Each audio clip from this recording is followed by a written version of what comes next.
I'm with Jessica Wyatt, who is the coordinator for a partnership program called the Montgomery College, Montgomery County Public Schools Collaborative. Jessica, we know that MC and MCPS partner in a lot of different ways, but this particular partnership actually combines service learning, student service learning, and ESOL students from Montgomery County Public Schools. So how does this collaboration kind of come together and meld the two ideas of service learning and ESOL?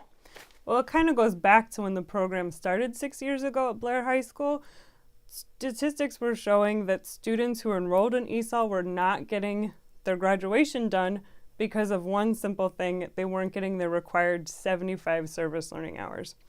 So the program started in hopes to bridge the gap to help those students achieve their student service learning hours and understand what the heck is service learning, why do I need to do this, and why is this beneficial to me outside of just graduating. And service learning hours for an MCPS student is important because you got to graduate. Right. And how many hours does a particular MCPS student have to do to get your diploma? 75. Okay. So talk a little bit about the problems or maybe the challenges that the ESOL students were seeing in service learning. And we were chatting before the segment here that a lot of the stuff, a lot of the activities that you guys are doing, they've never even really broached. They haven't seen it. So it was sort of a new thing to a lot of these students.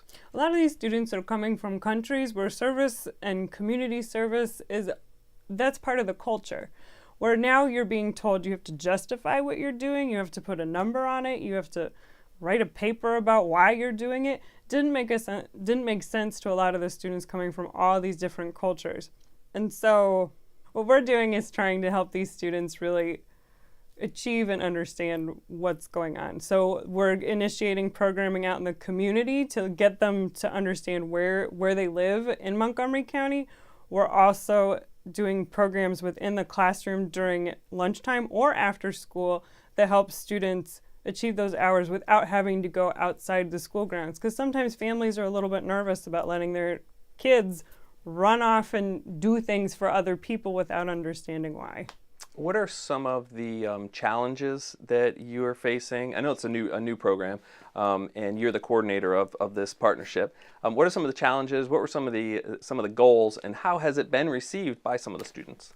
One of the big challenges, a lot of it's on me. There's only one person, so there's not a lot of manpower, but that's really exciting because I kind of get to bring on different players into this collaboration process. Right. At each school, there's an ESOL teacher that serves as the advisor for the students, and they're always there during club meetings and help out with activities. Sometimes we're lucky enough to get them on weekends or after school for different activities. Another challenge has been kind of getting the students out of their comfort zones, but I think we really succeeded. The more activities you offer and the more fun you have, the more into it students become. And let's talk about, we've got about a minute and a half to go here, but let's talk about a couple of the activities themselves. And you mentioned one about the Carpe Diem and the Ethiopian students. Tell us a little bit about that. So Carpe Diem is an arts organization that's based in Silver Spring. It's been going on forever and ever. And a cool thing they do every month is host a community sing. And that's community members come together. There's a few performers. They'll teach the audience a song. Everybody sings. It's super fun. I had students volunteer at that event, group of Ethiopian girls. After the event, they were like, "Miss Jess, we really want to perform." And I said, "Okay, that's great. You're really high in the experience. Awesome." It turned out they got it together. They picked a song.